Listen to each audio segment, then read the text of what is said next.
So have you been wondering how many hairs we have and how thick is the hair? How fast will it grow? Stay tuned for more. Do subscribe and click the notification bell so that you're updated with our latest videos. We'll be talking hair and ethnicity. I'm Dr. Mazhar Hussain, and hair across races have quite a bit of variation. And you have to keep in mind the numbers I'm presenting here, they're not set in stone. It's not like new studies could have another way of measuring things, and the population they're measuring could be different. But this just goes to show that there is some variations according to which ethnic group we are looking at. So this is a study with Americans, Hispanic American, African American, and Caucasian American. So what they did was they looked in various areas of the scalp, and they saw some variation but not much.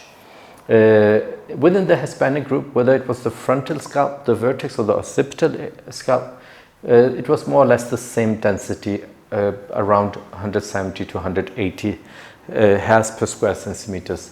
Among the Africans, more or less the African Americans, it was more or less the same trend, 150 to 160 hairs per square centimeters. And the Caucasians, again, roughly the same trend, around 215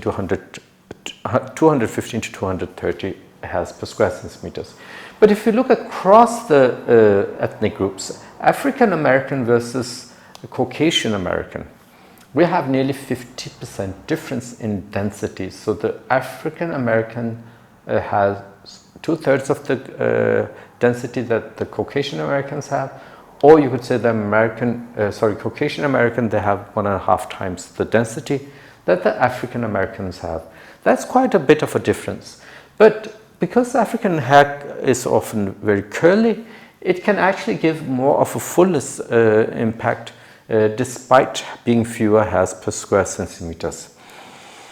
There was another study with hair density, and again it showed there's a variation according to which country people are from. We have South Africans here. They were at 150 hairs per square centimeters, and over here we got the French with more than 200 hairs per square centimeters.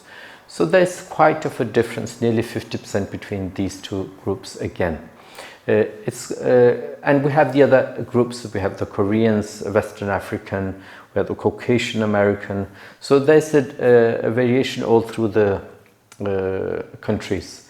If we look at the hair diameter, we got around just below 70 for the South Africans, and in the Chinese we have more than 80 micrometer in diameter. Keep in mind, when you do a calculation of the area of a transectional cut of a hair, then you have to take into account that the radius is multiplied by the radius, so it makes a great impact. Even if there's only 20% difference in the hair diameter, it actually reflects a much bigger transectional area of the hair. So it's quite dramatic, although it doesn't look that dramatic here. But it has an impact in terms of how much area a hair would cover when if it's thicker as compared to when it's thinner. So this might not look like a great difference, but it is a great difference if you were to calculate the cross-sectional area of each hair strand. Now, and keep in mind also that if we have thousands of hairs, it suddenly really makes even more of a difference, because this is going to be multiplied with the number of hairs, of course. Anyway, so if you look at hair growth per day in micrometers, in the South Africans it's around 260-70, and in the Japanese it's much higher, more than 400. That's quite much of a difference actually. If you look at it like this, Africans, we have hairs per square centimeters. It's around, Africans and Chinese, it's around 170, 175. Danes comparatively have a much higher, 30% nearly more hairs per square centimeters. And in Indians, it's slightly lower than the Danes. This doesn't really match up with the other study I just showed, where the Caucasians had 50% more hairs than the African American. Here we don't have 50% difference, but there is still a difference between these two groups. But not the same dramatic difference that we see in African American versus the Caucasian American. If you look at the hair diameter, the black Africans and the Danes have the smallest diameter, while the Chinese and Japanese, they have the greatest diameter. Koreans also at around 89, 90.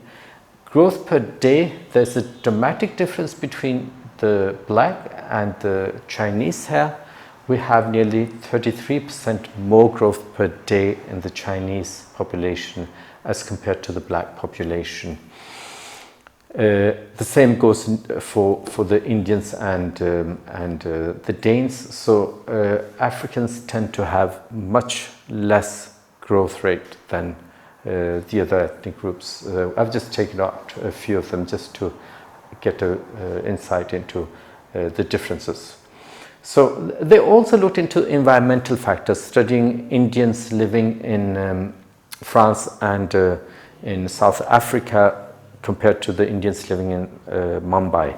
Now, it showed that there's a higher growth rate in the Indians living in France and South Africa, and it grew with 19 micrometers per day. I didn't get the micros here.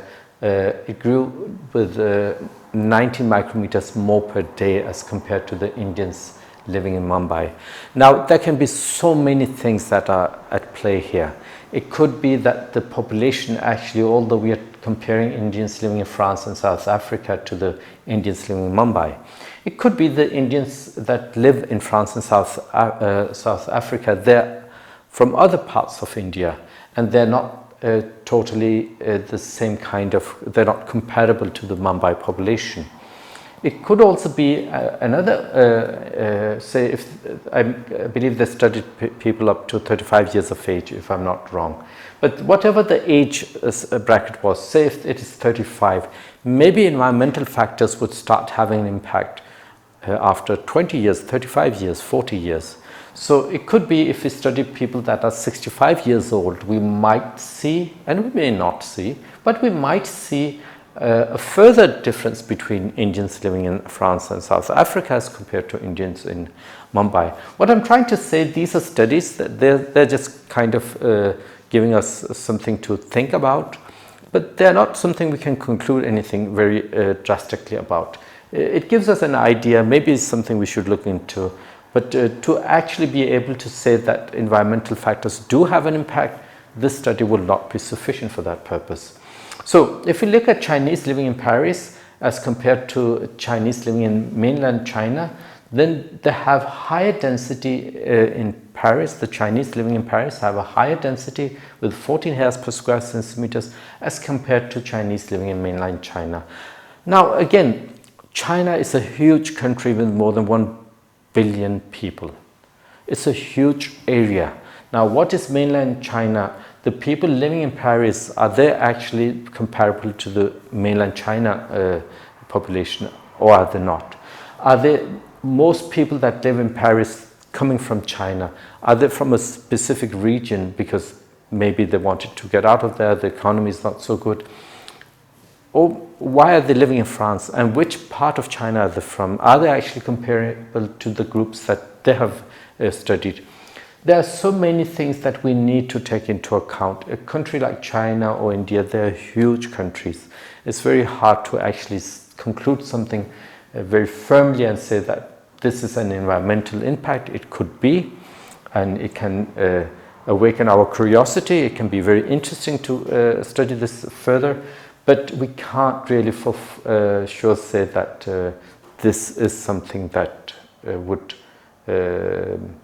have an environmental impact. Could be actually the genetic setup is different. This is a relatively recent study from 2016, so it's quite interesting. I would say that it shows these differences.